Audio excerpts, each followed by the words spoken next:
Office of Student Media at George Mason University. Squisho, look at me. It's the Mason Cable Night Show with Cody Borden. With tonight's guest, Zach Hamilton.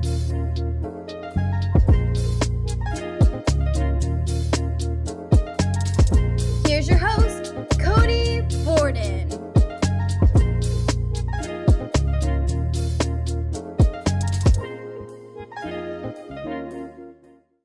Hello everybody and welcome to the Mason Cable Night Show. I'm your host Cody Borden. I'm so excited to get started with our second show. Mason Cable Sports broadcaster Zach Hamilton will be joining us. So you know what that means. Tonight's episode of the Mason Cable Night Show is actually the nightlife of Zach and Cody. I'm so excited. It's going to be a ton of fun. Here's a little clip of what he does with Mason Cable Sports. Deflection, however, creates space. Downing has it. Downing working for space. Left-handed shot. Goal, Patriots. It's the game winner. Abby Downey. Welcome back to the Mason Cable Night Show, everybody. My guest tonight is a play-by-play commentator for Mason Cable Sports and the A10 Network, Zach Hamilton. Zach, so good to have you here. How are you? Happy to be here. It's been a long week. Midterms are in full kick this year. Midterms, man. Oh, Yeah, my goodness. They're rough, but hey, you got to get through it. You've stepped up as the main play-by-play commentator for Mason Cable Sports. For those that may not know, tell a little bit about yourself and where you're from and like exactly what you do for your job.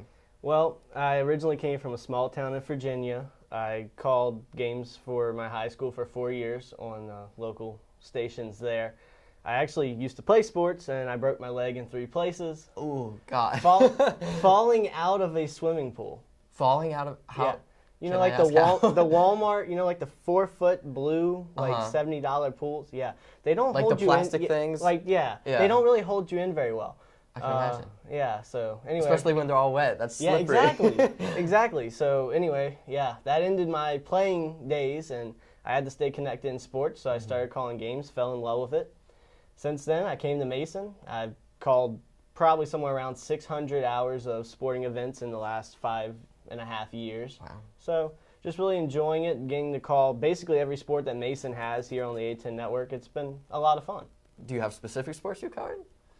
Well, I've covered just about everything Mason does, so men's and women's soccer, volleyball, wrestling, men's and women's basketball, baseball, softball, women's lacrosse. And might as well check them all off. So I'm sure like you have a lot of preparation you have to do for this. What are like the steps you have to take to make sure you're ready to call the game?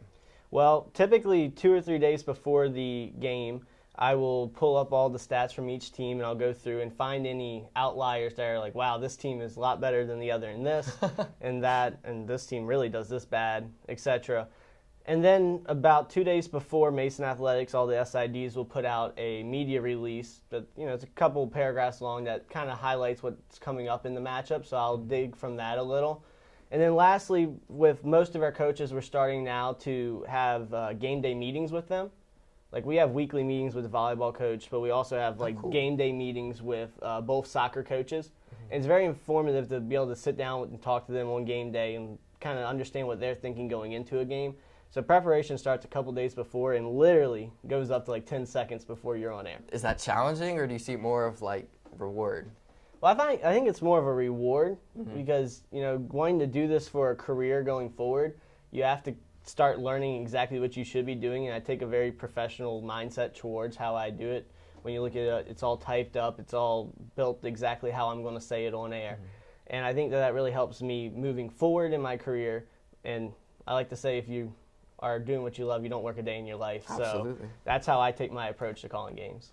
Now you said before you even came to Mason, you called hundreds of hours of games when you were in high school. So when did you like know for sure that broadcasting was a field you wanted to get into? Well, honestly, I started calling games at my high school my spring semester of my freshman year, and I'd say by the spring of my sophomore year, I knew that's what I wanted to do with my life. Actually, oddly enough, that spring baseball team won a state championship. Oh, wow. So I got to go through with that, and that really, That's awesome. When you have great teams to follow, and I luckily have that at Mason with very competitive teams here as well, it's so much fun when teams win and have a good atmosphere. It's hard to call games when they lose, but Mason has really made it easy for me. I mean, you have like a front row seat to like all the best games pretty much. Exactly, and you get paid to sit there. Mm-hmm. So, free games, get to talk. Yeah. People can't tell you to be quiet. It's a lot of benefits. Are there any like professional commentators you look up to? Like any role models? I really like to listen to Dick Vitale.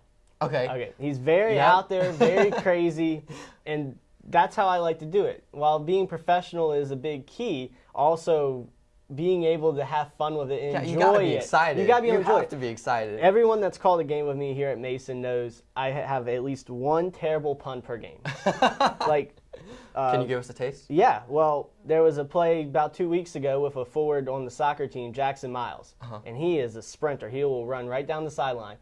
And Henning Dirk's star player chipped it up ahead of him, and he got it, and he had no one to beat but the goalie. And I said, Miles can run for miles.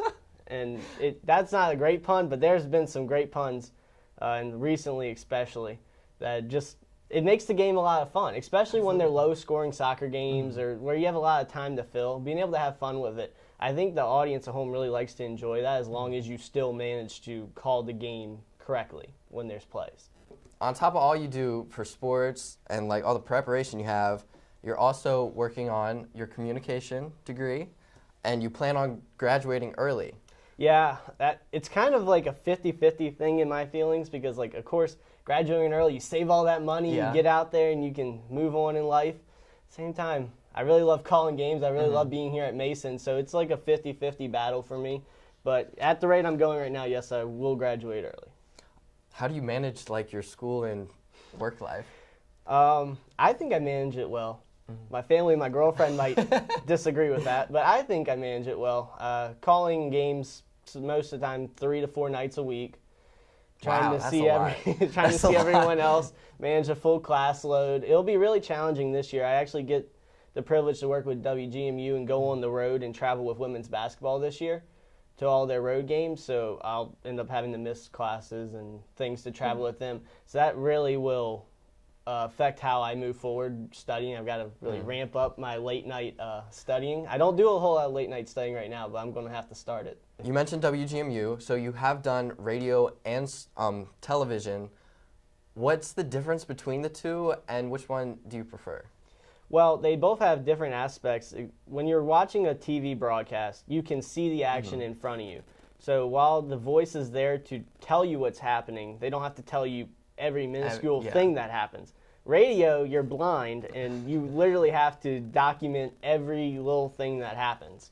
So I like to call TV more, I think, because it gives more time just to talk about other things other than exactly what is happening. But radio is a lot of fun,